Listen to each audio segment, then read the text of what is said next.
Bon, on va commencer.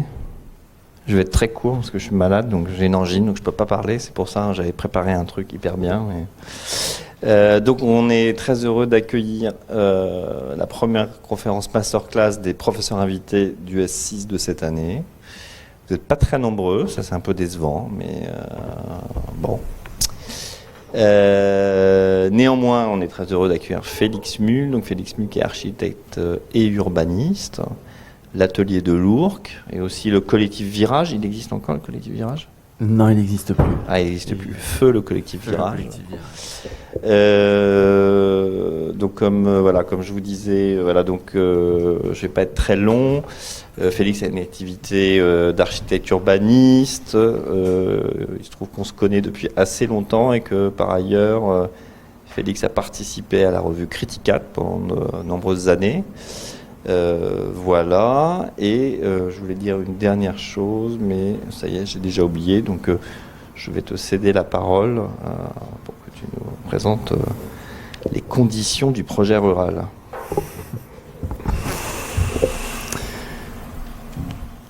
Bonsoir tout le monde, merci Valérie, merci à tous pour l'invitation. Juste pour dire que cette conférence s'inscrit dans l'esprit de l'expérimentation qui est celui du programme de profs invités. C'est pas une conférence que j'ai l'habitude de donner, au contraire. J'ai essayé de préparer quelque chose d'un peu particulier, un peu masterclass. Alors je sais pas ce que ça veut dire, mais voilà, je l'ai interprété à ma manière. Et plutôt que de vous parler déjà uniquement de nos projets ou vous montrer des trucs tout bien ficelés, tout réalisés, etc., c'est plutôt vous parler d'une certaine réflexion en cours et surtout d'essayer de prendre un peu de hauteur, enfin d'essayer d'avoir une sorte de montée en généralité de ce que ça peut bien vouloir dire que de travailler en milieu rural. Alors, je vais m'installer dans les bonnes conditions.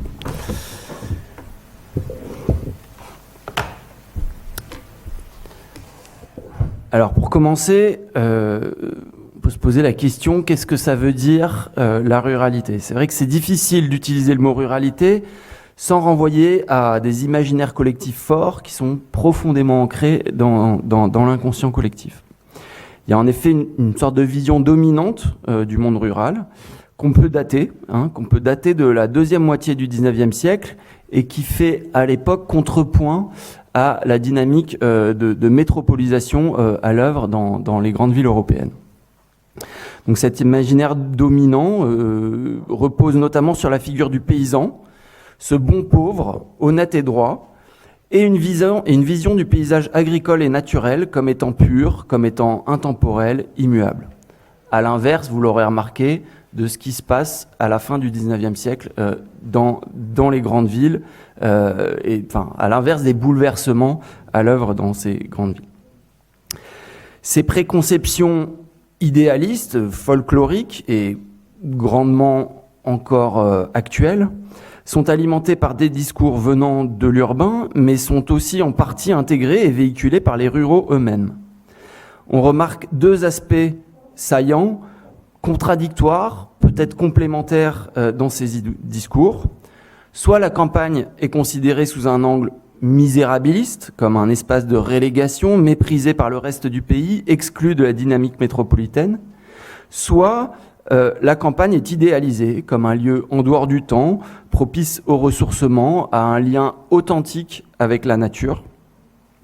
Une vision, on va dire, touristique de la campagne. Ces visions ne correspondent aucunement à la réalité objective des territoires en question, bien qu'elles soient largement mobilisées par le marketing ou les discours politiques. Alors d'abord, il conviendrait plutôt de parler d'éruralité au pluriel pour intégrer le fait que les situations peuvent être contrastées, qu'il y a des campagnes riches, prospères, attractives, alors que d'autres sont en déclin démographique et comparativement plus pauvres que le reste du territoire national. Par-delà ces nécessaires nuances, il y a quand même une caractéristique qui réunit l'ensemble de ces situations dans un ensemble qu'on peut appeler le monde rural, à défaut d'un meilleur mot, mais il fonctionne. Et cette caractéristique principale, c'est la faible densité de population. Donc sur la carte de gauche, c'est la densité de population au sens de résidents qui est présentée. C'est-à-dire, elle recense les personnes selon la localisation de leur résidence principale. Chaque changement de tonalité correspond à un facteur 10, et on voit que la majeure partie du territoire national présente une densité inférieure à 100 résidents par kilomètre carré, donc ces espèces de bleu un peu palo que vous voyez là. Si on zoome sur la Normandie, ce bleu palo, il est quasiment omniprésent, excepté sur l'axe Seine, excepté autour de l'agglomération de Caen, et puis quelques villes moyennes, bien entendu. Il n'y a pas d'espace désertique en Normandie, et c'est quand même une caractéristique. Sur la carte, voilà, selon l'INSEE et selon la grille communale de densité, les espaces dits ruraux réunissent 88% des communes de France et 33% de la population en 2017. Donc c'est quand même une part conséquente de la population et la part majoritaire, largement majoritaire du territoire national. La Normandie, qui fait partie des régions les plus rurales, dans les 3 ou 4 plus rurales de France, c'est un Normand sur 2 qui vit dans une commune rurale. Alors sur la carte de droite, vous voyez une carte récente réalisée dans le cadre du projet La France habitée, porté par le géographe Jacques Lévy et l'ingénieur en mobilité Jean Coldefy. Là, l'unité de base qui est utilisée, c'est celle d'habitants année. Ça veut dire que la carte se base sur les données de bornage des téléphones mobiles qui permet aux chercheurs de savoir exactement quand et où se trouvent les personnes. Pour illustrer ce que ça signifie, si je passe la moitié de mon temps à mon domicile et la moitié de mon temps à mon travail, je serai compté à 50% dans la zone de domicile et à 50% dans la zone de mon travail. Donc quand on représente la densité de cette manière, on voit que la diagonale du vide, la fameuse, est encore plus vide, et que finalement les pôles, les aires d'attraction des grandes villes sortent encore plus foncées, renforcées, et ce qui est aussi plus foncé sont les zones littorales, montagnardes et touristiques d'une certaine manière.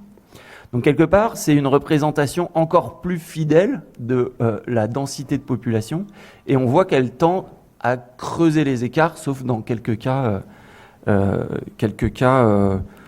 pas marginaux, mais on va dire minoritaires.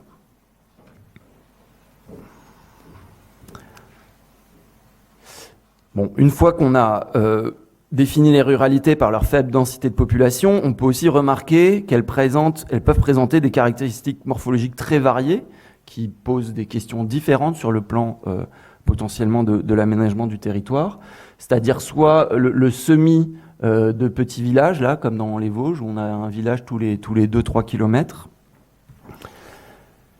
soit l'habitat très dispersé, toujours dans les Vosges, mais dans les collines, le piémont du massif, soit l'effet de conurbation qui va se concentrer là dans le fond des vallées quand le relief devient plus marqué. Donc l'hypothèse de cette conférence, de cette présentation, peut-être l'hypothèse de ce sur quoi nous, à l'atelier d'Ourcq, nous avons basé notre travail, c'est que la faible densité et la ruralité appellent à une attitude, une manière de faire, une approche spécifique du projet architectural, urbain ou paysager. Alors déjà, on peut dire qu'en termes d'aménagement du territoire, la faible densité de population se présente d'abord comme une difficulté. Elle implique mathématiquement une dispersion des services, un éparpillement des services, avec des distances parcourues qui sont plus importantes pour accéder aux services essentiels de la vie quotidienne. Au vu des caractéristiques physiques du territoire, son coût d'administration est plus important. À titre d'exemple, si on prend un réseau de pistes cyclables, il faudra qu'il soit plus étendu pour accueillir moins d'usagers, tout simplement. Si on prend le cas d'un projet d'espace public, comme l'aménagement d'une place, on aura à peu près autant de mètres carrés à aménager que dans une ville dense, mais encore une fois, pour moins d'habitants et donc de façon très prosaïque, moins de recettes fiscales. Alors bien entendu, il y a des mécanismes de redistribution qui permettent de compenser en fait les faibles recettes fiscales entre les villes et les campagnes, mais néanmoins c'est une réalité. On fait autant d'espace pour moins de personnes, et ça, l'hypothèse qu'on en fait, c'est que ça suppose une certaine manière de faire, un certain style, quoi, d'une certaine manière. La faible densité présente aussi de nombreux atouts, et notamment de larges surfaces de paysages, de sols, qui sont des ressources pour de l'énergie verte, pour une eau de qualité, pour la biodiversité, pour une agriculture de qualité, pour des sols de qualité, et pour des moments de loisirs, de repos, de calme, éventuellement. Et dans la période actuelle où on s'interroge de plus en plus sur l'usage des sols, ces ressources surfaciques vont voir leur valeur aller en grandissant. Le tissu distendu du milieu rural offre aussi l'espace d'une certaine culture du faire soi-même. Alors ça, c'est pas juste un a priori, c'est aussi le fait que les individus habitent dans des maisons, ils ont davantage d'espace de renvoi, comme les appellent les sociologues, c'est-à-dire de l'espace pour entreposer des outils, pour entreposer des machines, voilà.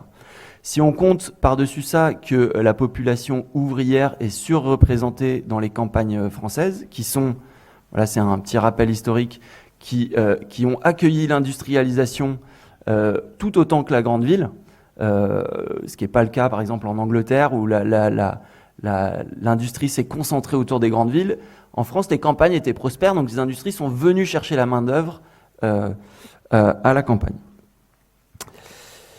Et sur la base de ce double constat, c'est-à-dire sur la base des difficultés que présente la faible densité ainsi que sur les ressources qu'elle permet de mobiliser, l'objectif de cette conférence est de présenter donc une réflexion en cours qui s'appuie sur mon expérience et celle de l'atelier de l'Ourcq au cours des 10 dernières années.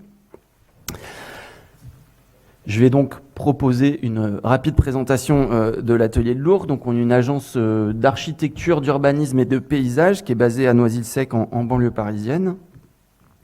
Comme vous voyez, cette localisation en banlieue parisienne en fait, nous permet de rayonner, nous permet de connaître à la fois des situations, enfin de travailler dans le Lot-et-Garonne, dans la Manche, dans le Nord, dans les Vosges. Voilà. Et c'est une équipe pluridisciplinaire qui justement a été structurée de façon à pouvoir répondre à l'ensemble des problématiques rencontrées sur ces petits projets complexes qui sont le lot des situations rurales, et j'y reviendrai. Et comme petit disclaimer, effectivement, là, je risque de prononcer beaucoup le mot architecte, mais je considère, en tout cas, dans le cadre de cette conférence, pour moi, architecte, urbaniste, paysagiste, ça relève de la même dynamique de conception de l'espace, et je propose de ne pas faire de distinction à ce stade. Donc on travaille de l'amont vers l'aval, c'est-à-dire qu'on réalise des études de planification à toutes les échelles, depuis des plans de paysage, à l'échelle de communautés de communes ou d'entités géographiques élargies, ou alors beaucoup aussi à l'échelle de villages sur des études de centralité ou autres. Ça veut dire que quand on planifie, on construit avec les élus une forme de vision de l'avenir du territoire, et on organise, on établit aussi une liste d'actions, des étapes qui vont permettre de concrétiser cette vision. Voilà, on travaille aussi à faire de la maîtrise d'œuvre d'espace public, de la maîtrise d'œuvre architecturale, et le but, on va dire l'ADN de l'agence, c'est de participer à définir les besoins, de poser les questions en même temps qu'on tente d'y apporter des réponses, et de suivre quelque part toute la chaîne de la fabrication du territoire. C'est un des objectifs en tout cas.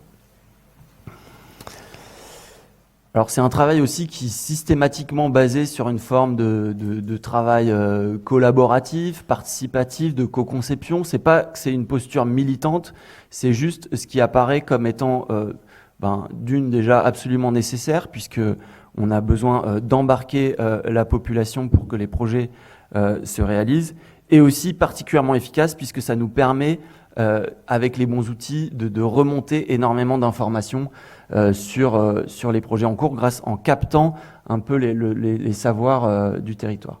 Donc ça prend plein de formes, des discussions autour de table jusqu'à des chantiers participatifs à décrouter des bandes d'enrobés par exemple. Et donc on fait aussi des projets d'architecture pour le coup plutôt en banlieue parisienne et qui sont pour la plupart des projets en autopromotion, c'est-à-dire portés directement par les futurs habitants. Il y a des liens avec ce qu'on fait en milieu rural. Mais aujourd'hui, je ne vais pas parler de ça, car je vais vraiment me concentrer sur les aspects ruraux de notre pratique. Donc, l'ambition, c'est d'essayer de décrire les contours de ce que pourrait être une sorte de grammaire de l'aménagement propre au milieu rural, c'est-à-dire d'identifier des logiques singulières qui correspondent à des situations, des figures, des récurrences, des régularités qu'on va rencontrer dans plusieurs situations de la faible densité. Donc, imaginaire de la transition, la vitesse contre l'espace public, etc., etc. Imaginaire de la transition. Donc là, ça va directement parler à mes étudiants puisqu'on est pile poil dans le programme pédagogique de ce semestre de profs invités. Donc comme je l'ai dit auparavant, les ressources surfaciques de la ruralité offrent de nombreuses opportunités, énergie verte, nourriture de qualité, etc., sanctuaire de biodiversité, etc. Dans une perspective de transition écologique, l'idée qui est communément admise, c'est celle, qui est fréquemment évoquée, c'est celle d'une forme de partage des tâches entre le monde rural et le monde urbain, dans l'idée de construire des complémentarités entre les territoires denses et ceux qui le sont moins. Il y aurait d'abord la sobriété pour la ville, habiter dans de plus petits espaces, moins se déplacer, moins manger de viande, etc. Et en contrepoint, la production, ce qu'on appelle d'aménités écologiques, c'est-à-dire des valeurs écologiques pour le monde rural qui tireraient parti justement de la disponibilité de ces paysages. Et ces aménités écologiques, elles auraient pour conséquence de transformer les paysages. Bon, en réalité, c'est pas si simple que ça, et il y a des vrais freins qui subsistent à l'acceptation de l'évolution des paysages. Sentiment, alors plein de choses, on peut le dire, sentiment un peu d'être sali par ces infrastructures écologiques, où l'idée que ce rôle serait symboliquement subalterne reste très présent et entrave la dynamique d'appropriation populaire de ce potentiel. Mais c'est presque une doctrine esthétique qui fait défaut à l'échelle nationale sur la manière d'intégrer les paysages énergétiques, mais les paysages de la transition en général. Et à titre d'exemple, dans le cadre de ce plan de paysage pour une communauté de communes du Pas-de-Calais, ce qu'on a d'abord dû faire, c'est identifier, recenser tous les endroits où on n'avait pas le droit de mettre d'éoliennes, pour des raisons qui parfois sont un peu, peuvent être questionnables, et notamment des raisons esthétiques, de préservation des paysages, de relations au patrimoine, de relations même aux infrastructures. Il y a même des raisons de sécurité qui sont un peu étranges. Et toujours est-il que, en fait, la doctrine, elle est uniquement négative. Il ne faut pas que ça se voit. On met les éoliennes et toutes les infrastructures de production d'énergie renouvelable, c'est la même chose pour les méthaniseurs, par exemple, là où ça ne se voit pas. Bon, on voit bien que cette doctrine uniquement défensive, elle peut pas marcher. Elle peut pas donner quelque chose dont on puisse se dire, tiens, ça va faire quelque chose un paysage qui va être aimable, qui va être désirable, et qui va être support d'une certaine fierté de la part des habitants, par exemple. Voilà les images de ceux. Donc il y a deux problématiques distinctes. Il y en a une qui est quand même très très forte, c'est le caractère local ou non des projets. C'est-à-dire dans quelle mesure la production d'énergie renouvelable, qui suit une logique capitalistique très très forte, ce sont des investisseurs extérieurs qui identifient des potentiels fonciers qui paye l'infrastructure et qui en retire un loyer. Comment faire en sorte, comment s'assurer que le produit de ces ressources surfaciques bénéficie réellement au territoire. Donc ça dépasse un peu des questions de strictement d'aménagement, puisqu'on est plutôt sur des questions de fiscalité, de redistribution, etc. Néanmoins, voilà, il y a clairement un enjeu à retrouver une certaine fierté, à consommer une énergie locale de la même manière qu'on consomme de la nourriture locale. La deuxième, je pense, plus essentielle, elle est celle de ce choc entre la transformation accélérée des paysages, parce que les paysages sont toujours évolués, mais là, il y a une vraie accélération, et la permanence de cet imaginaire rural qui est véhiculé à peu près partout, jusque dans les rayons des supermarchés. Et là, pour le coup, qui évolue assez lentement. Donc il y a une dimension fondamentalement esthétique à cet enjeu et sur la manière dont en fait vont s'agencer tous ces différents motifs de la transition écologique dans le paysage. Donc voilà certains des motifs. Alors il y a un peu de tout, il y a des choses qui sont découlent d'une vision très technologique de la transition, d'autres au contraire qui découlent d'une vision plus basée sur la sobriété. Tout ça va plus ou moins s'agencer, mais on a du mal à se figurer ce à quoi ça va ressembler. Et si on ne se figure pas ce à quoi ça va ressembler, on a du mal à en faire un élan populaire, collectif, pour engager, enfin en tout cas même accélérer cette transition écologique. Donc, quel rôle pour les architectes ? Bon, ça je vais passer. On a aussi on peut parler d'une forme de crise de l'imaginaire post-carbone où on nous présente les choses de deux manières, soit sous l'angle de la catastrophe, schématiquement, dans les séries, etc., dans les films, soit sous un angle bêtement optimiste et qui masque entièrement ce qu'il pourrait y avoir de potentiellement désagréable dans la transition écologique des paysages. On a aussi souvent des images qui sont présentées sous l'angle de scénarios contrastés. C'est-à-dire qu'elles sont, en fait, c'est volontairement des sortes de caricatures qui permettent de se repérer, mais qui finalement restent abstraites, théoriques, et qui ne sont pas ancrées dans des situations réelles. Et on a une difficulté réelle à s'emparer collectivement positivement de ce nouvel univers de signes qui va habiter le paysage pour en faire, pour en faire un objet de fierté, quoi, d'une certaine manière. Donc voilà toujours les quelques références architecturales qui existent sur la question d'un paysage énergétique, optimisé, etc. Encore une fois, j'insiste sur le fait que cette vue à distance, vue d'oiseau, etc., elle permet pas de rentrer réellement en résonance avec le quotidien des personnes qui habitent ces territoires. Donc quel rôle pour les architectes là-dedans ?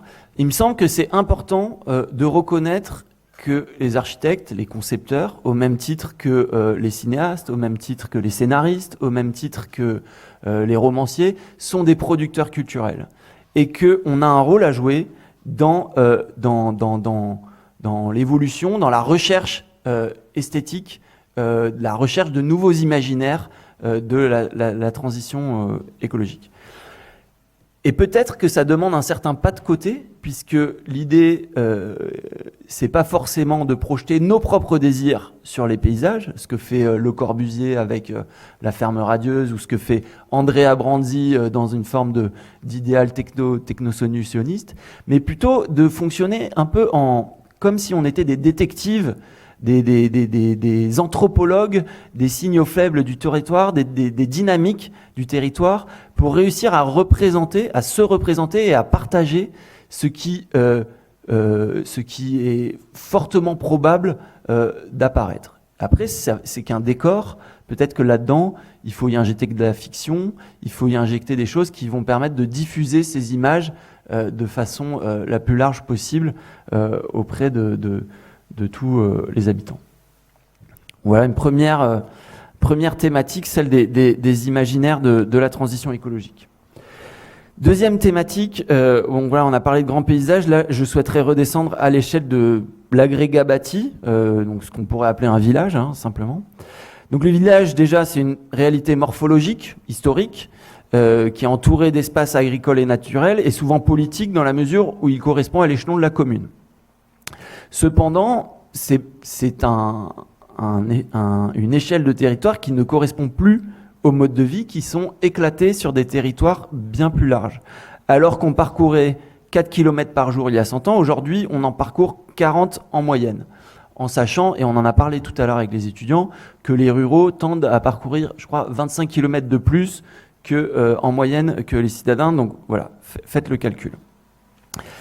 Et globalement, ce mode de vie éclaté, c'est-à-dire ces modes de vie qui correspondent plus du tout à la forme village, vont de pair. Alors, est-ce qu'il y a une cause, est-ce qu'il y a une conséquence, est-ce que même il y a une corrélation, j'en sais rien, mais avec une dynamique de repli sur une sphère privée ou amicale qui redessine les espaces de la vie quotidienne. On appartient davantage à un réseau amical qui peut se situer sur de nombreux villages alentours qu'à un seul village noyau qui serait l'endroit où on habite, où on a tous ses amis, ses loisirs, son travail, etc. Par exemple, dans l'adhésion au club de foot, on ne fait plus forcément partie du club de foot du village, de son village, mais plutôt du club de foot où vont nos amis. Par ailleurs, tout ce qui contribuait à l'animation, à la vie de l'espace public, enfin de l'espace public du village, à savoir les commerces et les services, tendent, comme vous le savez, à se rétracter, se contracter. Il y a de moins en moins de commerces, ça c'est pas propre au monde rural, mais aujourd'hui il y a 62% des communes de France qui ont zéro commerce de détail. Donc ça fait quand même beaucoup d'espace où finalement il n'y a rien qui suscite l'usage de l'espace public, outre le fait de circuler pour aller d'un endroit à un autre. Donc circuler pour aller d'un endroit à l'autre, on voit que c'est la fonction principale d'un espace de la faible densité où les modes de vie vont être plutôt en étoile sur une sorte de constellation de lieux familiaux et amicaux. Et en fait, ce qu'on peut dire, c'est que la vitesse, déjà 100% de ces villages ont progressivement été aménagés pour la voiture, pour satisfaire en fait ce besoin d'efficacité du déplacement, donc de vitesse. L'espace public est réduit à sa dimension fonctionnelle, faire passer les voitures le plus rapidement possible, se garer le plus rapidement possible et à proximité immédiate de sa destination, faire passer les gros engins agricoles, etc. La vitesse est très consommatrice d'espace et dégrade les autres qualités que l'on peut attendre de l'espace public. La possibilité de s'y tenir, seul ou à plusieurs, la possibilité d'y flâner, d'y jouer, etc. Par exemple, sur cette photo, ce qu'on va constater, c'est que le carrefour en T qu'on avait ici avec le calvaire, il s'est progressivement épaté pour en fait occuper 100% de l'espace, pour avoir des grandes régions de giration qui permettent une fluidité maximale des parcours. Et finalement, qu'est-ce qui reste d'autre comme espace ? Plus grand-chose.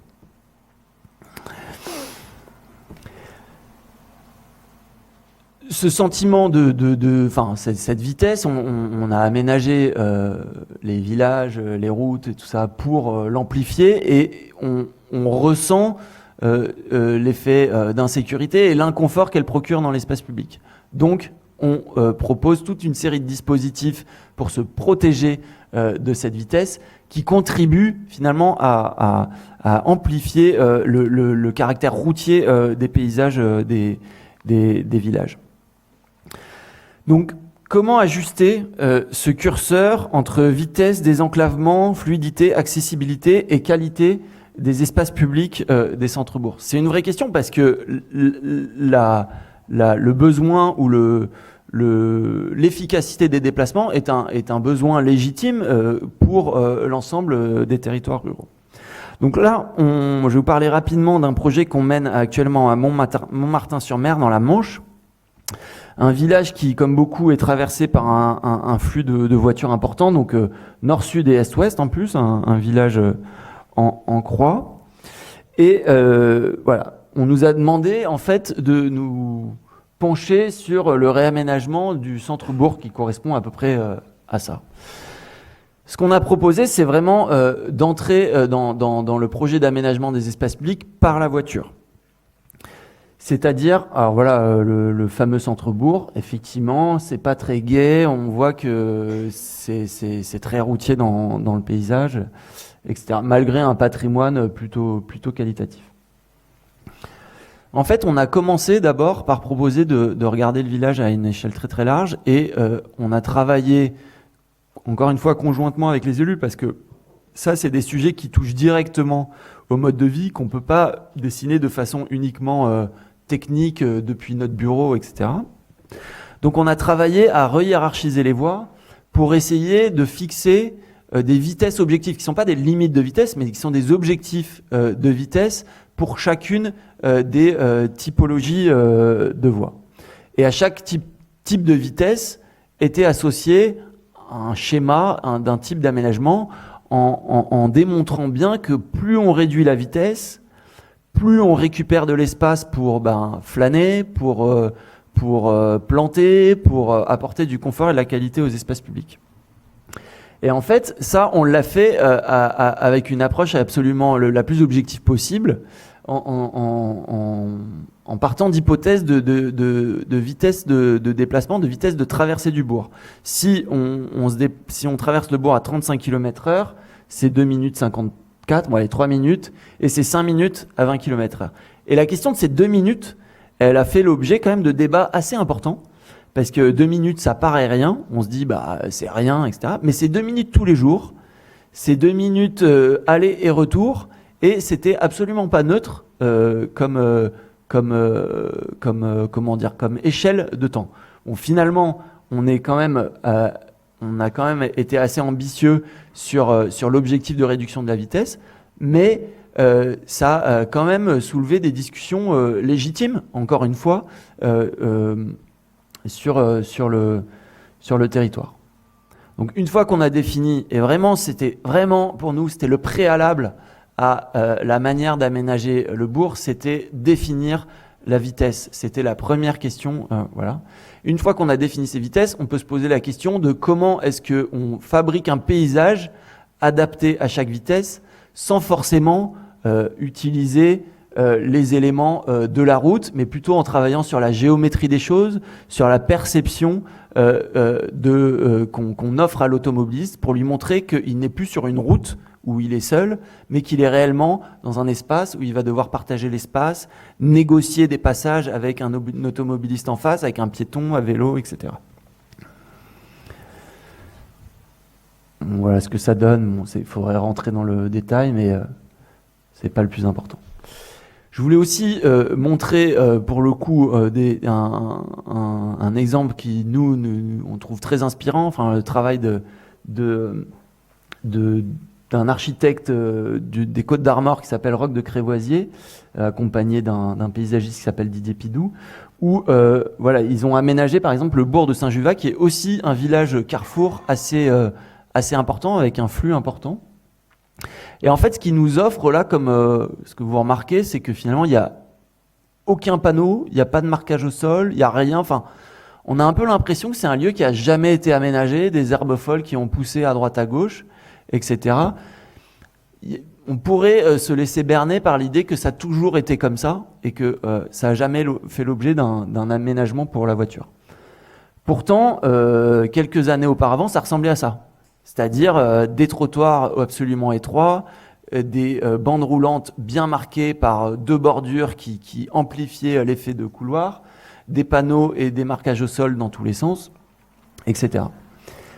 Et en fait, ce qu'ont travaillé Roch de Crévoisier et Didier Pidou, c'est vraiment à perturber la perception de l'automobiliste, c'est-à-dire d'apporter une forme d'incertitude sur mais dans quel type d'espace suis-je ? Je n'ai plus mon couloir de voiture, il n'y a plus de trottoir sur le côté où je peux quelque part rejeter les piétons.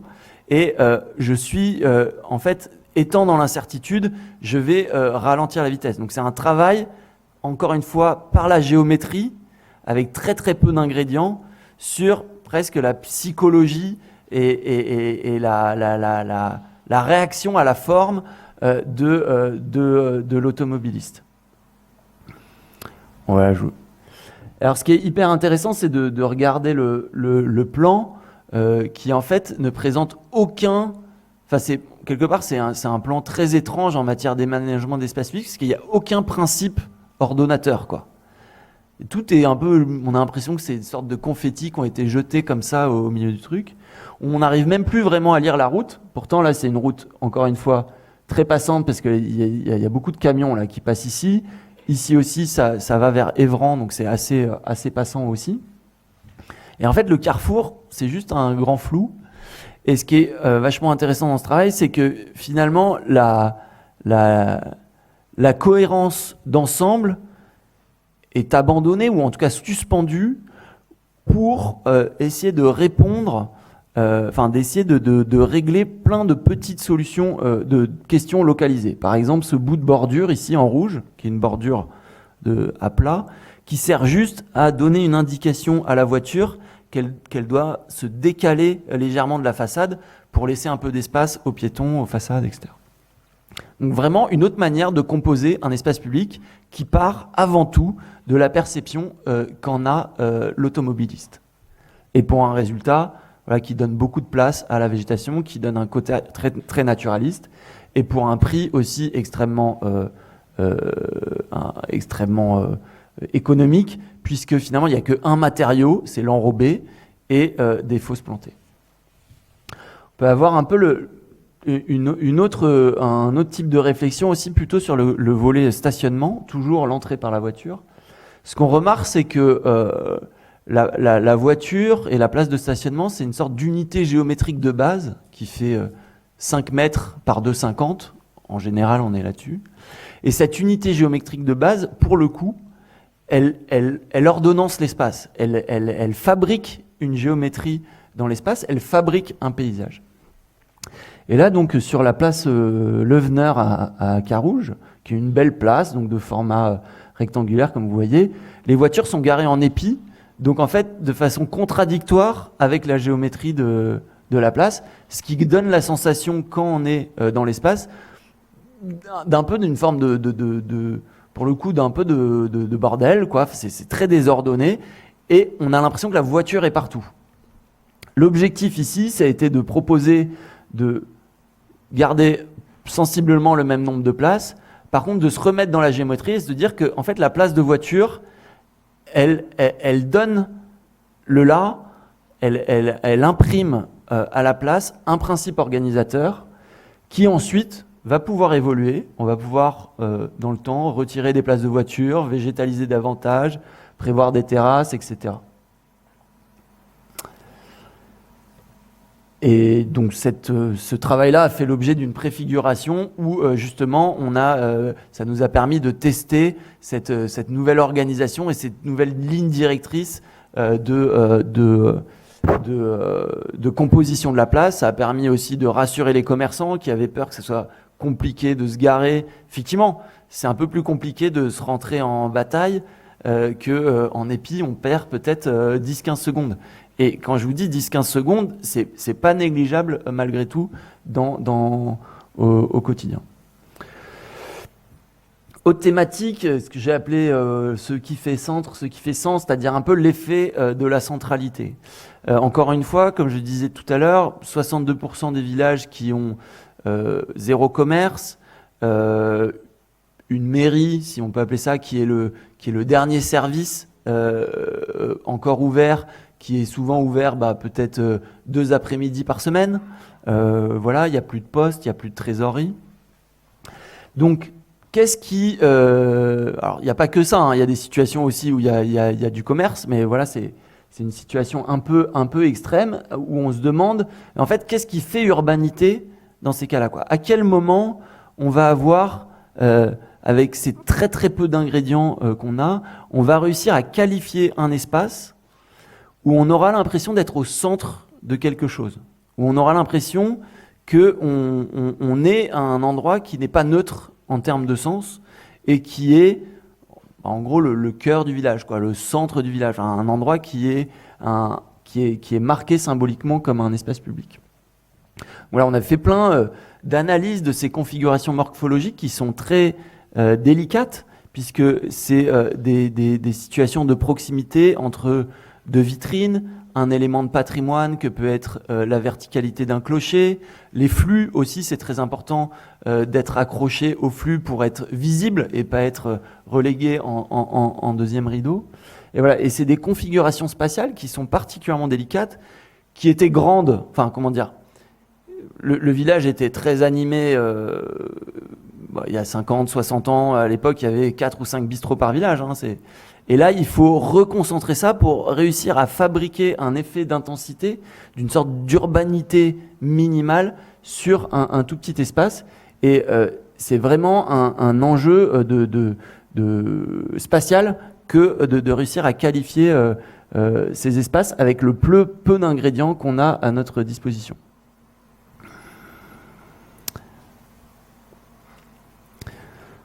Bon, typiquement, à l'essai, par exemple, on avait cette problématique d'une centralité, donc, alors là, pour le coup, avec quelques commerces, mais beaucoup de commerces vides aussi. Et avec une situation un peu particulière, on a une grande place oblongue comme ça, qui correspond au noyau historique villageois, mais l'essai a été bombardé, donc reconstruit. Et lors de la reconstruction, ils ont d'abord construit la mairie, puis assez rapidement après, un contournement de la voie principale qui passait pour le coup, qui était accrochée à la place. Ce qui fait qu'aujourd'hui, les commerces ici sont totalement déconnectés des flux et on peut traverser l'essai sans même savoir, moi je l'ai fait pendant longtemps, sans même savoir qu'il y avait un centre-bourg historique avec des commerces ou des choses comme ça. Donc voilà ce qu'on voit depuis la départementale, quoi, la voie principale, c'est-à-dire le cul de l'église et un parking, alors que derrière on a un centre-bourg historique qui est plutôt animé et avec un patrimoine de qualité. Donc voilà, typiquement c'est le genre de projet, de plan guide qu'on mène, où là on a tout fait pour essayer de reconcentrer la centralité non pas sur cette grande place, mais sur un espace plus petit, mais plus intense, avec, bon là c'est un projet petit, complexe, qui va être long, où la mairie est démolie, reconstruite différemment, etc., pour ouvrir la vue sur cette centralité. Ouais, c'est un projet très ambitieux de recomposition d'une petite centralité rurale, mais qui parle de cette nécessité de rapprocher les choses. Et alors, autre sujet aussi très important, c'est que finalement, ce dont on parle quand on parle de centralité, quand on parle de vie villageoise, quand on parle d'animation, c'est en fait les rituels collectifs qui animent quelque chose qui dépasse la sphère privée, quoi. Et finalement, ces rituels collectifs, comme la messe, le bistrot, etc., voire ont complètement disparu. Je trouve qu'il y aurait aussi un travail intéressant à faire pour les architectes de s'interroger sur les rituels collectifs d'aujourd'hui. On en a déjà identifié quelques-uns, ce qu'on voit sur ces photos. Ça peut être le bac à sel quand il neige, qui va faire en sorte qu'à un moment donné, tout le monde va se réunir au même endroit. Les aires de tri sélectif, l'abribus pour le ramassage scolaire, etc. Aussi, on a un développement des automates qui tendent à remplacer le commerce physique, en fait, qui sont souvent des compléments au commerce physique puisqu'ils sont exploités par des boulangers ou des pizzaiolos, etc., qui ont aussi un commerce physique, mais qui, pour le coup, sont très adaptés au mode de vie, c'est-à-dire que on peut manger une pizza à 23h, et ce qui est un réel besoin, en fait, en milieu rural, qu'un commerce physique ne peut absolument pas offrir. Maintenant, la question, c'est comment est-ce qu'on fait de ces petits attracteurs, ces petits ingrédients de rituels collectifs, de possibilités de frottement avec l'inconnu, parce que c'est finalement ça la définition de l'urbanité, c'est s'exposer à une forme d'imprévu, quoi, la possibilité de croiser quelqu'un, d'avoir juste un salut ça va, qui est une interaction sociale faible mais importante.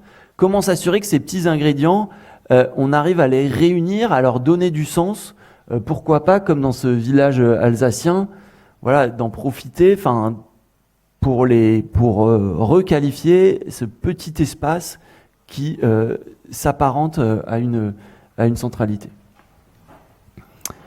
Là, autre exemple, à Bricbec en Cotentin, c'était donc pareil, un plan guide sur la ville de Bricbec, un gros village pour le coup, où il y avait en parallèle une réflexion menée par Sistra, qui est une grosse entreprise d'ingénierie de transport, qui travaillait à implanter ce qu'ils appelaient des stations intermodales.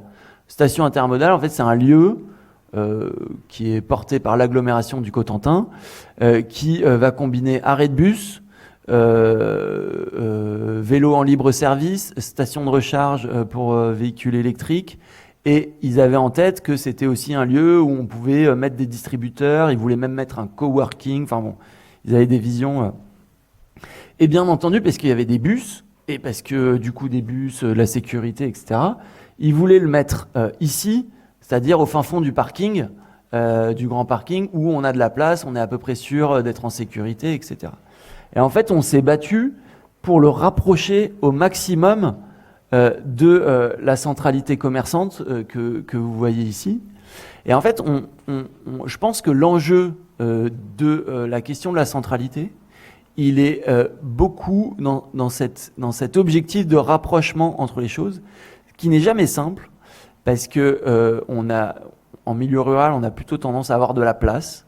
On a du coup comment dire, une forme de réflexe à plutôt s'étendre, à se donner un peu de l'espace. Et réussir à contraindre les choses, se donner ces contraintes spatiales, c'est particulièrement compliqué. Donc on a dû faire 1000 schémas pour montrer que le bus y passait bien, qu'on pouvait mettre les voitures, etc. Et de manière à ce qu'on s'ouvre en fait sur le cœur commerçant, et que quand on attend son bus, au lieu d'attendre dans un coworking vide un peu absurde, on puisse aller au café qui est juste à côté. Voilà, ils ont posé la station intermodale. On n'est pas responsable du design, mais au moins on est content qu'ils l'aient mise au bon endroit. Finalement, c'était un combat qui était pas gagné. Ouais, je vais passer vite là-dessus parce que. Alors une autre figure qui me semble importante à traiter, qui participe de cette grammaire des espaces ruraux, c'est la question du parc des équipements. Et en fait, ce qu'on voit, pareil, c'est une forme de régularité, une récurrence qu'on retrouve sur plein de villages. C'est le fait que, il y a un noyau historique, et puis il y a un moment où les écoles ont grandi, où on a dû... on a construit des équipements sportifs, des terrains de foot, etc. Et donc on s'est étendu sur un terrain de préférence plat, à proximité du centre, mais qui n'est pas tout à fait le centre. Donc là, typiquement, vous voyez cet espace-là à Isigny-le-Buat, ou cet espace-là avec son terrain de foot, ici à Cahagnes. Donc on est souvent en deuxième rideau par rapport à l'urbanisation initiale, et on est souvent ouvert sur la campagne, parce que ça marque un peu la fin de l'urbanisation. Et je dirais que le problème, toujours dans cette question de la relation à l'espace, de la difficulté à se dire, tiens, j'ai pas beaucoup de place, donc je vais essayer d'agencer de façon intelligence, optimiser les choses dans cet espace, on se retrouve avec beaucoup d'objets autonomes posés dans un espace peu qualifié, où ça manque de continuité visuelle, ça manque de continuité fonctionnelle pour passer. C'est encombré par des voitures, par des clôtures de faible qualité, etc. Et la question que nous, on travaille dans plein de situations, c'est comment est-ce qu'on post-ordonnance quelque part, on post-rationalise ces parcs potentiel, c'est-à-dire que potentiellement, on pourrait avoir des objets dans un parc. Aujourd'hui, on a souvent des objets posés sur une nappe un peu indéfinie de parking et de mauvaises fosses plantées. Comment est-ce qu'on retisse par la géométrie, encore une fois, et par des figures assez simples de parcs qui sont les allées, que sont voilà, l'accompagnement par le végétal, etc. Comment on redonne des qualités à ces espaces-là. Voilà, c'est les plans guides qui en découlaient. Et ça, c'est voilà, 3 croquis encore un peu plus nets sur la manière dont, en fait, c'était l'occasion aussi, dans cette espèce de zone un peu informe, de retrouver voilà, des continuités, un effet de parc, mais aussi de travailler les connexions avec le paysage autour. Et donc là, le parc a été réalisé et il y a un début d'amorce vers un chemin de campagne au fond. Alors toujours à Carouge et toujours dans la thématique parc des équipements, là on a aussi une zone qui correspond, voilà, là il y a l'école primaire, là il y a l'école maternelle, là il y a le collège, et on nous a demandé d'implanter une crèche, enfin plutôt on nous a dit, là on va mettre une crèche ici, parce que voilà, là il y a de la place, donc on est en face du rond-point. Et en fait, ce qu'on a fait, c'est encore une fois essayer d'aller chercher, de démontrer qu'il est possible de rapprocher les choses et donc d'insérer finalement une crèche dans le trop grand jardin de ce petit logement communal qu'on avait ici, en relation avec les 2 édifices de l'école et surtout en relation avec ce jardin assez intéressant auquel tout le monde, enfin tous les équipements tournaient le dos jusqu'à présent. Puis on a proposé de réouvrir cette allée, de réorganiser le stationnement des professeurs, enfin bon bref. En tout cas, toujours est-il que là aussi, comme dans la centralité, il y a vraiment un enjeu à rapprocher les choses, à donner de la proximité et voilà. Donc la crèche qui est en chantier là aujourd'hui. Alors une autre thématique importante, c'est qu'est-ce qu'on fait de l'habitat ancien qu'on dit dégradé. C'est-à-dire qu'il y en a beaucoup de villages, alors surtout quand on est dans des situations rurales avec une faible dynamique démographique. Hein, encore une fois, il y a des villages très, très dynamiques de ce point de vue-là.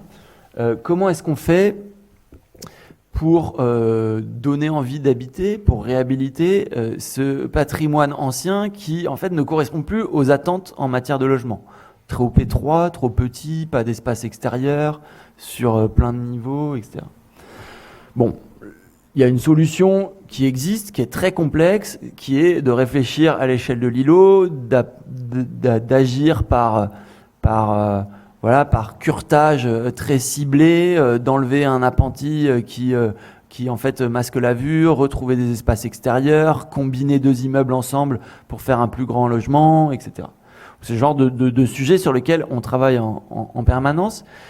Cependant, on se rend bien compte que c'est tellement complexe, c'est-à-dire que c'est tellement complexe en termes de rachat de foncier, en termes de technique, c'est-à-dire de toutes les questions techniques que ça pose, les diagnostics techniques sur chacun des bâtiments, etc., que c'est très coûteux. Globalement, on sait le faire, mais c'est extrêmement coûteux. C'est très amusant à dessiner parce qu'il y a une forme de mécanique du plan qui est super intéressant, parce que l'idée, c'est de démolir juste ce qu'il faut, c'est d'ouvrir juste ce qu'il faut, etc. Mais quand même, c'est difficile de passer à l'acte.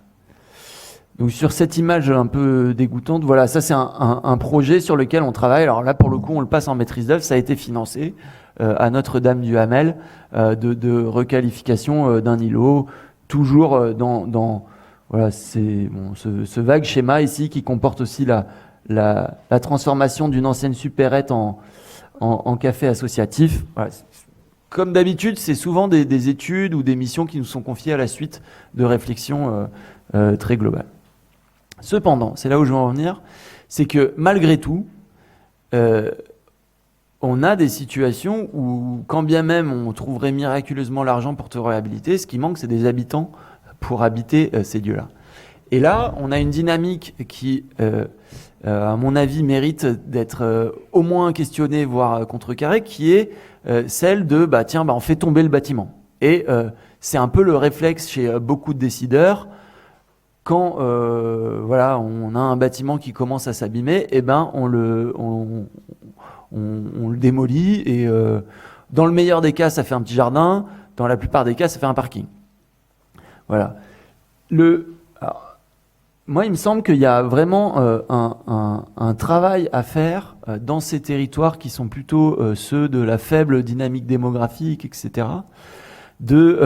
Sur l'esthétique, encore une fois, sur la technique aussi, de la mise en attente de ce patrimoine. Parce que ce qui est aujourd'hui une réalité, c'est-à-dire dans les Vosges ou à Nous-de-Sienne, vers Mortain, il y a très peu, une très faible dynamique démographique, très peu d'habitants, peut tout à fait se retourner demain. Et quelque part, il y a un enjeu à préserver ce patrimoine dans une optique de retournement de la conjoncture. Et pour ça, là aussi, je pense que les architectes ont un rôle à jouer, à la fois pour déjà faire passer le message que ce patrimoine il est rare et qu'on ne peut pas le démolir comme ça juste parce que à l'instant T ça ne nous arrange pas, mais aussi sur les techniques et l'esthétique de la mise en attente de ce patrimoine en attente d'habitants, d'une certaine manière. Alors, dernière thématique, c'est celle de l'habitat, ce qu'on appelait l'habitat rural de demain. Là, pour le coup, c'est plutôt dans les situations où on a une dynamique démographique, plutôt des campagnes attractives, où il y a des besoins en logement. Et des besoins en logement neuf, puisque les bâtiments anciens ont tous été réhabilités. Donc, en l'occurrence, là, on est à Plélin-Trigavou. Plélin-Trigavou, c'est dans les Côtes d'Armor, c'est entre Dinan et Dinard. C'est une situation qu'on appelle rétro-littorale. C'est-à-dire que ce n'est pas les valeurs foncières du littoral, ce n'est pas extrêmement cher, mais c'est c'est quand même plus couru, plus dynamique que la Bretagne centre, par exemple, pour donner un exemple. Vous croyez qu'on peut fermer la fenêtre? Parce que je vais me retrouver comme Valérie. Ça commence à piquer. Donc, où est-ce que j'en étais? L'habitat rural de demain. Donc là, pareil, toujours un peu le même contexte. On fait un plan guide sur un bourg. Alors en l'occurrence, c'est Plélin et Trigavou, ces deux communes qui ont fusionné autour de la création d'une station d'épuration au milieu de la vallée dans les années 60. C'est une très vieille fusion de communes. Et là, je vais revenir un peu en arrière. Tac. Donc on identifie dans le cadre de cette étude urbaine une friche qui fait à peu près 1 hectare, 1,5 hectare, à proximité immédiate du centre-bourg et qui serait susceptible d'accueillir du logement. Le truc, c'est que les élus, ils étaient contents. Il y a à peu près une quarantaine de logements potentiels sur cette friche. Ça correspond aux besoins, c'est parfait, etc. Mais qui pour construire ces logements?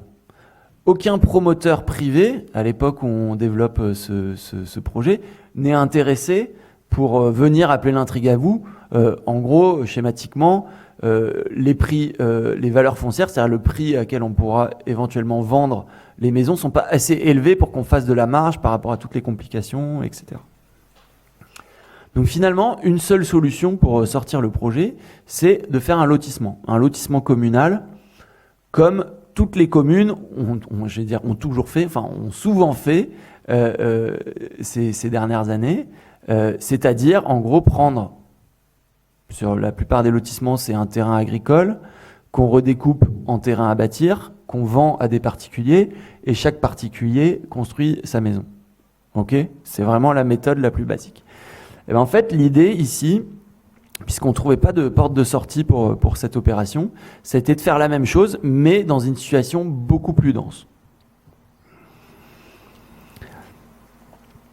Donc je vais expliquer un peu. Bon, voilà le schéma de composition. Hein. Globalement, c'est très très simple. Là, il y a la vallée de l'Adria, là, il y a le cœur de bourg. Donc c'est une petite vallée. Le site est légèrement en pente. Donc on s'implante. C'est des petites grappes de maisons qui sont implantées parallèles aux courbes de niveau, perpendiculairement à la pente. Il y a 2 blocs de logements collectifs qui, eux, vont être construits par un bailleur social, parce qu'il y a quand même des obligations de construction de logements sociaux qu'on a volontairement un peu écarté pour éviter de faire un effet, on va dire, ghetto quoi, à un endroit. Et il y a une route qui passe au milieu, on a refait le parvis de l'école privée, on a refait son entrée, il y a un parking, etc. Ça, c'est pour le plan de composition du quartier. Voilà. Avec un système en fait aussi de plateformes qui réutilisait les plateformes de l'industrie, enfin de l'entreprise qui avait initialement, pour pouvoir en fait coller les maisons à la limite de propriété tout en gérant la problématique de la vue des piétons à l'intérieur des maisons. Bref, des principes urbains finalement assez simples.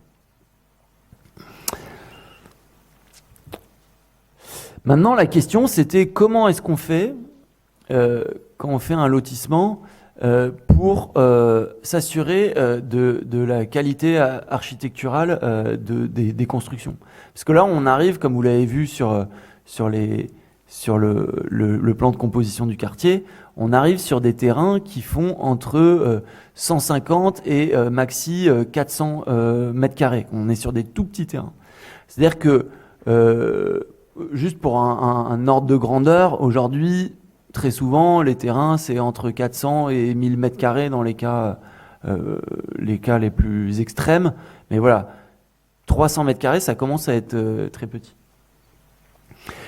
Du coup, ça veut dire quoi? Ça veut dire que on a la question de la qualité architecturale, la qualité du bâti devient primordiale, alors que dans des lotissements plus amples, finalement, la clôture, le végétal, la toiture un peu au loin, bon, ça estompe un peu tout. Mais là, tout d'un coup, on se retrouve avec une qualité architecturale, enfin, un édifice qui devient très très présent dans le paysage du quartier. Pardon, j'ai un peu sauté une étape, je suis désolé.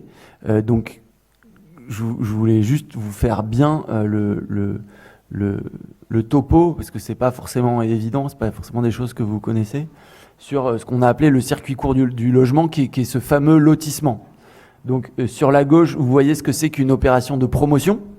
Donc le propriétaire foncier, en l'occurrence c'est la commune,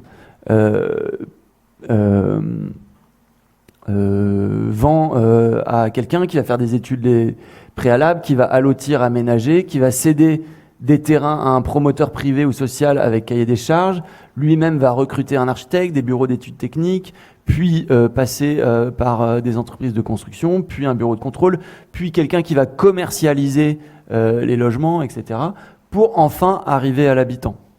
Alors que dans ce cas-là, il y a le propriétaire foncier qui est la commune, qui fait des études préalables, qui a loti elle-même et qui finalement ne fait que vendre directement le terrain qu'elle a loti. Et donc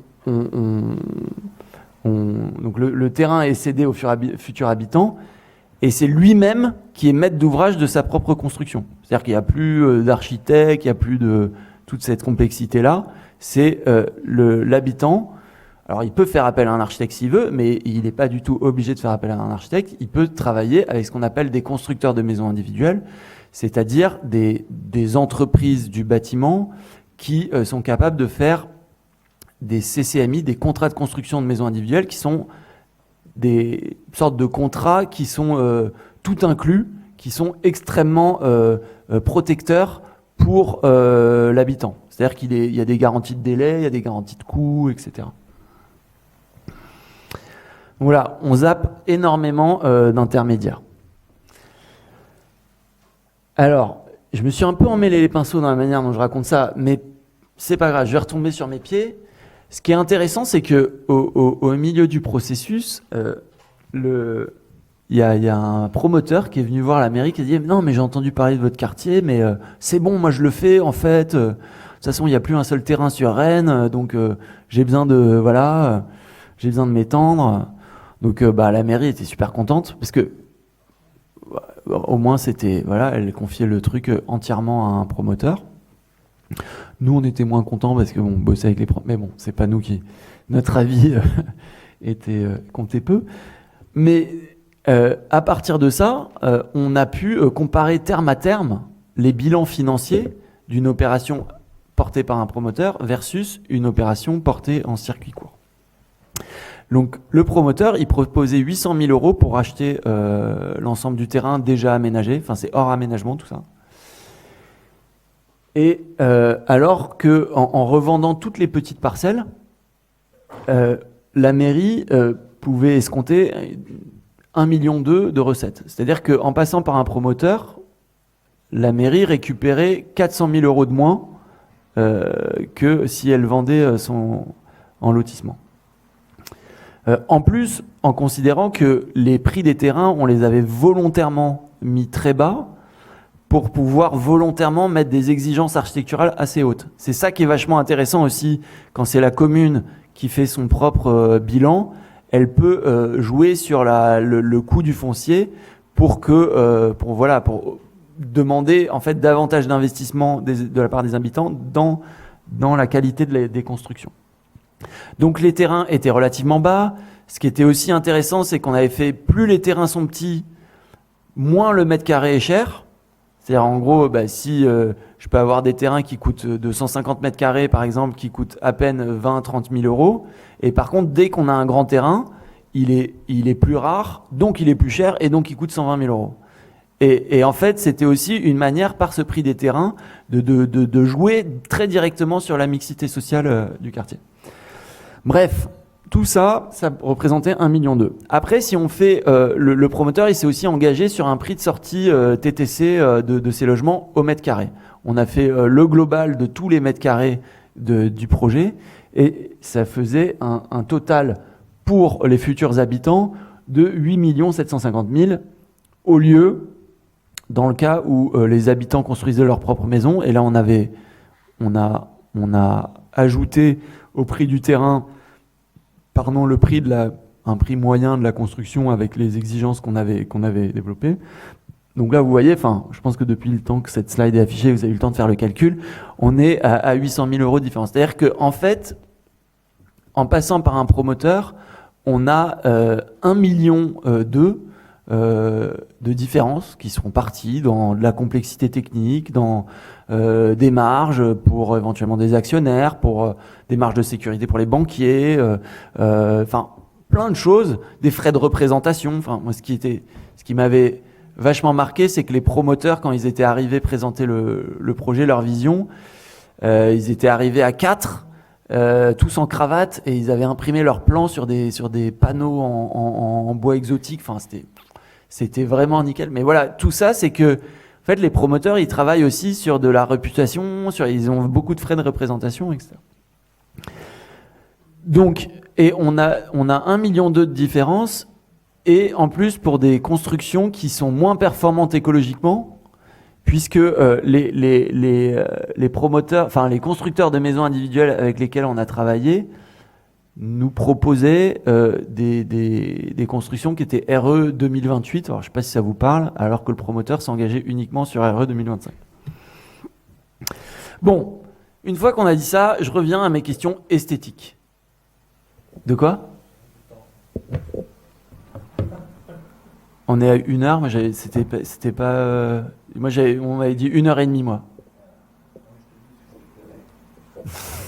Tu me connais mal. Non, j'arrive au bout. Donc la question esthétique de comment est-ce qu'on travaille en fait à partir de cette matière un peu différente, où finalement on va pas en tant qu'architecte maîtriser le moindre détail de la construction, puisque chaque habitant va construire sa propre maison. Comment est-ce qu'on évite à la fois une différenciation un peu exagérée et caricaturale, comme on voit sur l'image de gauche, ou l'effet d'uniformité triste et banal qui est le lot de la plupart des opérations de maisons en bande en logement social en milieu rural. Et comment peut-être on arrive à retrouver cette situation de variation sur un même thème qui est spécifique aux constructions vernaculaires, donc en l'occurrence appelée l'intrigue à vous, où là on est quelque part dans la Nièvre, je ne me rappelle plus exactement où. Donc ce qu'on a fait, c'est qu'en fait, on a fait une fiche de lot extrêmement détaillée sur chacune des 20 et quelques parcelles, où on a identifié des thématiques architecturales dont doivent s'emparer les futurs habitants quand ils construisent leur maison, en identifiant bien ce qui était absolument obligatoire. Donc il y a des choses qui paraissent un peu... par exemple, c'est obligatoire d'être en bardage bois. C'est la hauteur de l'égout et du faîtage dans le cas de la simple pente est obligatoire. Les balcons qui donnent un peu de profondeur à la façade sont obligatoires. Le fait d'utiliser des volets roulants qui sont posés en applique, en rénovation, c'est-à-dire ces éléments du commerce qu'on vient poser en applique, qu'on peut faire un peu plus grand que la taille de la fenêtre et qui donnent un peu de relief à la façade, là où les constructions à ossature bois, souvent c'est c'est une absence totale de modé nature qui est un peu raide. Voilà, on a travaillé sur plein de petits détails comme ça, en se disant que finalement c'était comme si on donnait une sorte de boîte à outils, des règles du jeu. Et à l'intérieur de ça, il y avait un travail sur le perron aussi, puisqu'il y a une différence de niveau. Donc de l'autre côté de la maison, il y a aussi un perron. Donc on a donné des règles pour le perron, on a donné des règles pour le rapport au sol, sur la fenêtre, je vous en parlais. Sur le bardage, par contre, on a dit, c'est en bois, mais par contre, vous mettez le bois que vous voulez. Il est peint, il est pas peint, il est grisé, il est posé verticalement, horizontalement, en diagonale. Faites ce que vous voulez. Appropriez-vous aussi le projet. Et l'objectif, c'était d'arriver à fabriquer des choses suffisamment, précises pour que ça fabrique un effet d'unité du quartier, mais en même temps de laisser de la marge à l'évolution, en fait, à l'adaptation du projet aux souhaits de chacun des acquéreurs. Donc on a jusqu'à proposer des plans intérieurs aussi pour les aider à se projeter dans les modes de vie, en sachant qu'ils ont le droit ou non de faire une extension. Enfin, tout ça en fait va fabriquer quelque chose de relativement beaucoup de choses sont possibles. Pareil sur les clôtures, etc. Ah oui, il y a une chose qu'on a fait, c'est par contre on a dessiné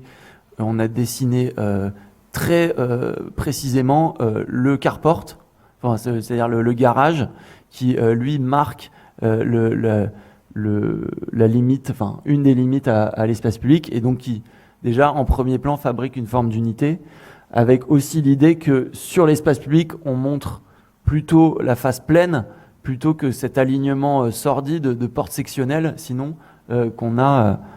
Voilà. Pareil sur les systèmes techniques, etc.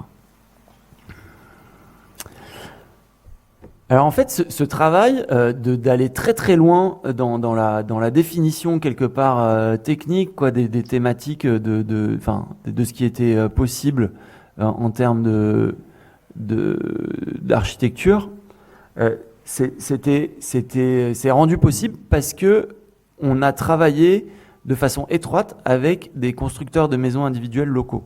C'est-à-dire qu'on a, en fait, tout au long du processus, on les a interrogés sur, très clairement, on envoyait un croquis, ça, vous pensez que vous pouvez le faire? Est-ce que ça coûte, est-ce que ça fait exploser le prix de la maison ou pas, etc.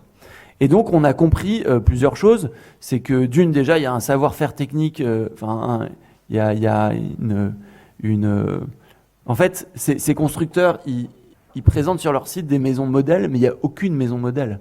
Maintenant, la préfabrication, elle est à l'échelle du mur ossature bois, qui peut prendre absolument n'importe quelle forme.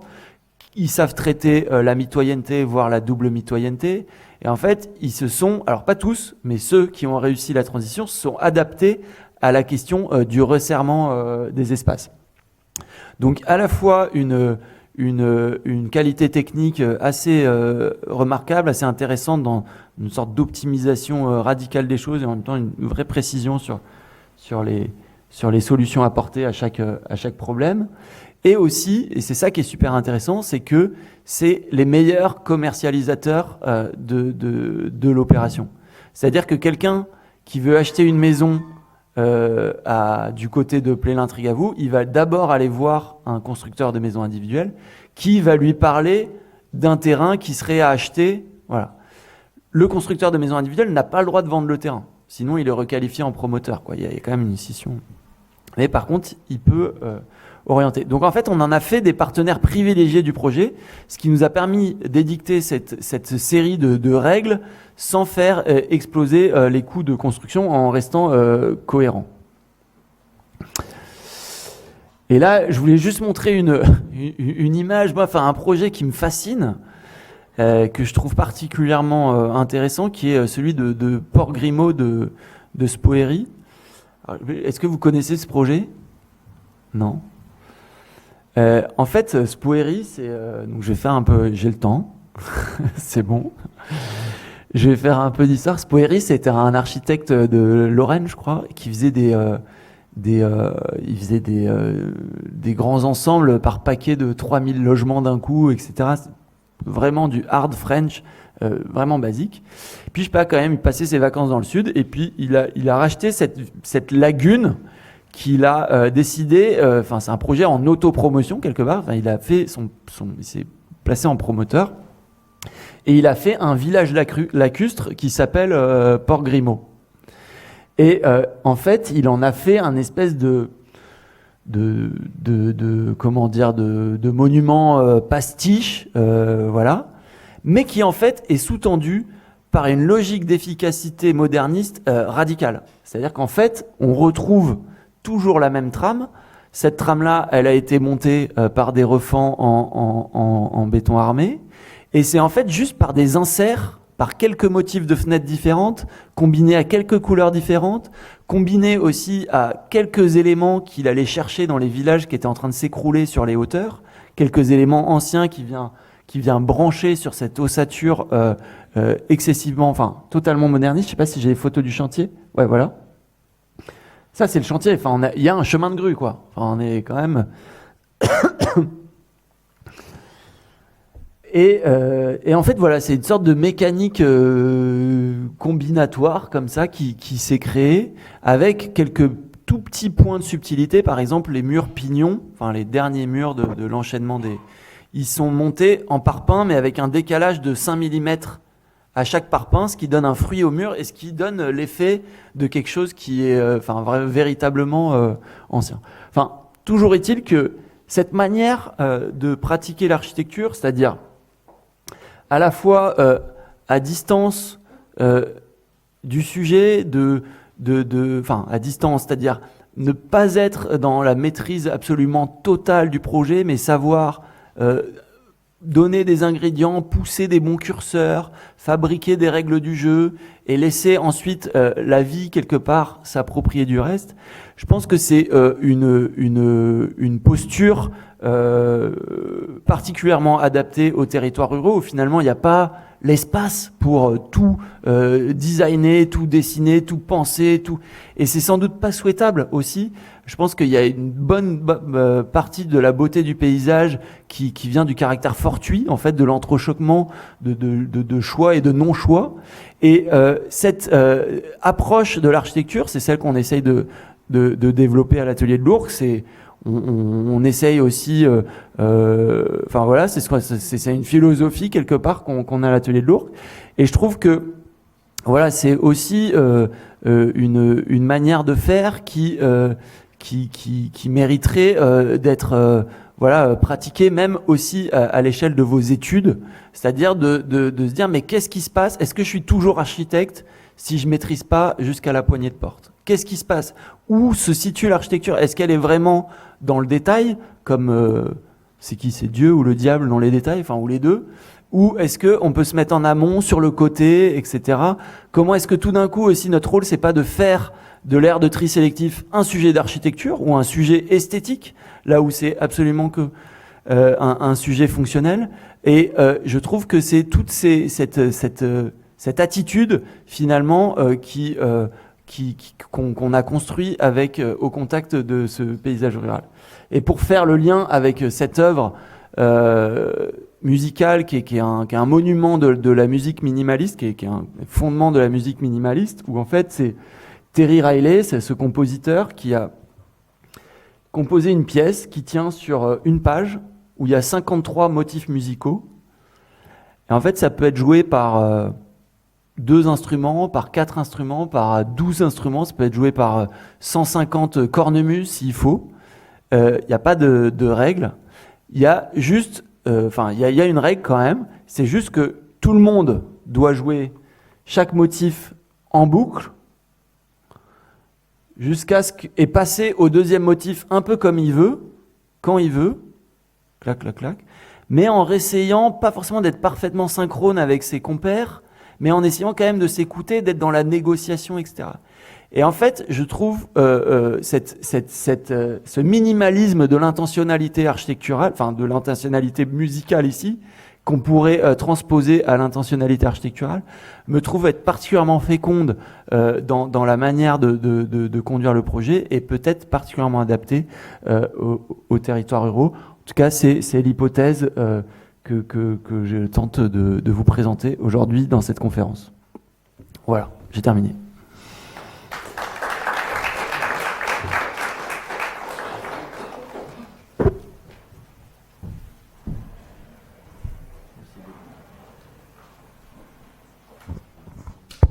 Merci beaucoup.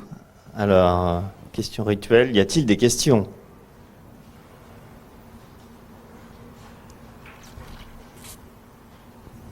Si. Bonjour. J'aurais voulu savoir si toutes les thématiques ou les hypothèses que vous avez présentées ce soir, elles étaient apparues au moment où le projet s'est présenté ou si elles étaient apparues, certaines sont venues dans un moment antérieur dans votre parcours, tout simplement. Merci. Quel projet ? Non, les thématiques, par exemple, que vous avez présentées, l'imaginaire de la transition, ce qui fait sens, ce qui fait centre, le parc des équipements. Est-ce que ces thématiques-là elles sont apparues au moment où le projet s'est présenté ou est-ce que ça a apparu des fois à un moment antérieur dans le parcours, tout simplement ? En fait, c'était un peu l'exercice là de cette conférence masterclass, c'était d'identifier les récurrences, c'est-à-dire que vu qu'on travaille sur des petites études, des petits sujets, qu'on est quand même 8, on rencontre plein de territoires différents en permanence. Et donc on identifie des récurrences. Donc ce qu'on n'avait peut-être pas identifié dans les 3 ou 4 premières fois qu'on a fait une étude urbaine, par exemple sur un village, assez vite on a identifié que la question de la centralité, elle se posait de façon vraiment purement morphologique, avec très très peu d'ingrédients, un peu comme je l'expliquais tout à l'heure. Et après, ça nous a permis de présenter les choses différemment dans toutes les études. Donc c'est quelque chose qui a monté en même temps qu'on rencontrait des situations et qu'on travaillait sur des situations. Et c'est quelque chose qui n'est pas figé, qui sera sans doute à affiner, à faire évoluer. Il y a peut-être d'autres thématiques saillantes à faire ressortir. Voilà. Mais c'est pas, c'est pas un propos théorique qu'on essaye d'appliquer à la réalité. C'est quand même plutôt le fruit d'une expérience très concrète au contact des élus, des habitants de ces territoires-là. Mon voisin a plein de questions. Merci beaucoup, c'était vraiment très clair. Peut-être c'est des remarques ou une discussion, quoi, on va dire. Ouais. La dernière slide sur la musique m'a énormément fait penser au travail de recherche de Lisa Lévy, où c'est une thèse de 2013, où elle parle de la transformation de la figure en urbanisme de l'architecte urbaniste chef d'orchestre vers l'improvisation qui justement va prendre dans le jazz et qui fait appel à toutes ces compétences que le musicien de jazz doit acquérir pour pouvoir jouer avec des personnes qu'il vient de rencontrer parfois, mais parce qu'ils partagent un certain nombre de codes. Donc moi je trouve que c'est vraiment quelque chose qui est hyper intéressant à partager aux étudiants, qu'en fait il y a d'autres compétences que le contrôle, mais c'est celui plutôt de l'accueil et de l'accompagnement. Et de l'écoute. Et de l'écoute, voilà, c'est ça. Ouais. Et l'autre, c'était un peu sur les imaginaires, un peu revenir sur ces imaginaires-là. J'ai trouvé super intéressant l'idée de se dire que on est tout le temps on est dans une culture, dans l'architecture, on a ces visions en vol d'oiseau qui nous extraient du territoire. Et ça m'a énormément fait penser à ce que Isabelle Stengers nous demande de faire, de développer nos nouvelles sensibilités, et qui sont pas que visuels, qui peuvent être tout un tas d'autres sensibilités. Et donc je me demandais comment c'était, parce que finalement là on est à nouveau face à des slides qui passent, on a vu beaucoup de choses en plan, même s'il y avait des photos, des choses comme ça. Et on est toujours dans notre culture professionnellement d'architecte où on mobilise beaucoup de visuel et même dans la transmission qu'on fait, on est beaucoup dans cette culture visuelle. Si on veut faire changer les imaginaires collectifs, il faut toucher les autres sens. J'imagine qu'il y a plein de choses que tu fais dans cette question sensorielle, multisensorielle, et je pense que ce serait intéressant d'explorer cet aspect-là des imaginaires. Alors, tout à fait, mais là, à l'instant, en cours avec mes étudiants, je leur répétais que le paysage, c'est avant tout visuel. Donc, c'est quand même quelque chose qu'on assume totalement. Et c'est-à-dire que, et malgré tout, dans le visuel, il y a plein de manières de faire. Et quand on est comme ça, un peu en train de planer, et en fait, c'est plus un diagramme qu'on regarde ou un argument que réellement un paysage.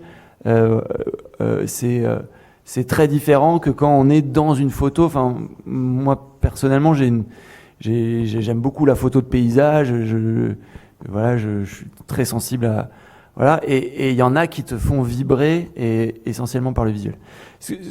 Donc pourquoi pas d'autres sens, d'autres sensibilités, effectivement. Et je pense que c'est ce que tu dis rejoint beaucoup de discours qu'on entend aujourd'hui sur de l'écologie profonde, où il faut, je sais plus, renouer avec l'eau, avec la rivière, avec les animaux, appeler les machins. Et moi, je comprends, en fait, je comprends tous ces arguments, et effectivement, il faut qu'on développe des capteurs plus sensibles à d'autres formes de vivants. Après, là où je comprends plus, c'est-à-dire que après il y a, je sais plus qui, mais qui a fait un bouquin super qui s'appelle Le soin des choses sur le il dit il faut apporter de l'attention aussi à la vieille montre, à la vieille voiture. À la fin, tu te dis mais en fait, si je fais attention à tout le temps, il y a un côté, je trouve, vertigineux à ça. Et moi, j'ai pas compris en fait comment on devait se positionner, à quel moment on pouvait être inattentif et voilà. Moi, j'aime bien divaguer, quoi. Et bon, bref, c'est une question presque un peu théorique, mais voilà. S'ouvrir à d'autres sensibilités, c'est absolument clair. Après, n'en faisons pas un fardeau et un objet de culpabilité supplémentaire, quoi. Je trouve. Oui, merci. Aussi, je voulais tourner un peu l'échange vers des questions qui me sont apparues, notamment sur la question de la politique. Donc le travail d'aménagement en lien avec qui est un travail politique, tu l'as même dit. Et ça m'est paru la question suivante, c'est que les enjeux politiques qui dictent les décisions qui sont parfois faites de façon légitime. Alors il y a deux sujets dans la réflexion. À la fois, c'est la légitimité de nos actions en tant que personnalités externes qui arrivons et qui essayons de comprendre tant bien que mal les enjeux. Et qui, par exemple, quand on essaie de faire une réflexion sur la production d'énergie éolienne ou d'énergie écologique, de manière écologique, et que cette production va à l'encontre des questions de paysage, comme pour les éoliennes, par exemple. On implante une éolienne quelque part, il y a une réaction entre deux. Et on voit que la réaction, elle est souvent de pair avec, de la part des politiques, avec des décisions qui vont aussi dans le sens d'une mise à mal d'un village, d'un centre-ville. Pour les mêmes politiques qui sont contre les éoliennes sont parfois ceux qui actent l'implantation d'un hypermarché en bordure de ville et qui finissent par annihiler un peu la vie de ce centre-ville. Comment nous... alors c'est la question de la militance, comment on peut faire pour aller de notre point de vue d'architecte, de paysagiste, aller à l'encontre de ça, et c'est non seulement convaincre, mais combattre parfois, et assumer que nos actions peuvent avoir cet impact de dire bah non, on est en train de changer le paysage, parfois de manière on va dire un peu moins souhaitable qu'on devrait, mais qu'on n'a pas le choix. Et est-ce qu'on va jusqu'à caricaturer l'implantation des éoliennes, pour rester dans le sujet, à les mettre, par exemple, les déguiser en moulin à vent, juste pour que ça passe. Tu vois un peu la différence entre l'action externe qu'on fait et qui impose un changement du paysage, et le côté un peu mimétique qu'on peut, enfin, ou pastiche qu'on peut adopter pour essayer de rentrer dans le cadre paysager existant. C'est ça, pour résumer. D'accord. Alors, je vais essayer je suis pas sûr d'avoir tout compris à ta question, parce qu'elle était complexe. Déjà, ce que je comprends, c'est que, enfin, nous, on n'impose rien, et éventuellement, on peut discuter de l'impact esthétique de l'implantation d'une éolienne, par exemple. Mais en fait, c'est vrai que cette discussion, elle tourne vite en rond, enfin, sur des caricatures ou sur des idées préconçues, etc. Si on se pose pas quand même à un moment donné, et peut-être pas au moment où on a cette discussion, enfin, chaque étude n'est pas le moment de tout remettre en question, mais si on s'interroge pas sur c'est quoi le substrat culturel qui fabrique ces imaginaires d'un paysage. C'est-à-dire, quand tu dis on va mettre une éolienne et que ça va pas très bien aller dans le paysage, sur la base de quel imaginaire, idéal esthétique, etc. on peut dire ça. Et je dis pas que parce que c'est le progrès, c'est bien, c'est pas du tout mon propos, mais quand même, je trouve qu'il y a un peu deux niveaux. On va travailler à essayer d'implanter tant bien que mal des éoliennes selon les doctrines actuelles, parce que on est un peu obligé de travailler là-dessus aujourd'hui, mais ça nous empêche pas de prendre le truc à rebours et aussi travailler à faire évoluer les imaginaires des paysages. Et je dirais que d'une certaine manière, le caractère militant, il va plutôt être comme ça, un peu à rebours, dans la mesure où il n'y a aucune commande là-dessus, malheureusement, hein, mais moi je rêverais qu'il y ait un scénariste de fiction qui me dise tiens, on va faire une série, ça se passe en milieu rural, c'est Plus belle la vie mais en 2050, un truc genre ultra populaire, mais il faut réfléchir au mode de vie, aux pratiques, aux espaces. Ça serait absolument génial, et là je pense qu'il y a un vrai acte militant. Après par contre, ça dépend, moi ma manière de concevoir le militantisme, c'est pas ni d'être à fond pour la sobriété ou être à fond pour le technosolutionnisme, hein.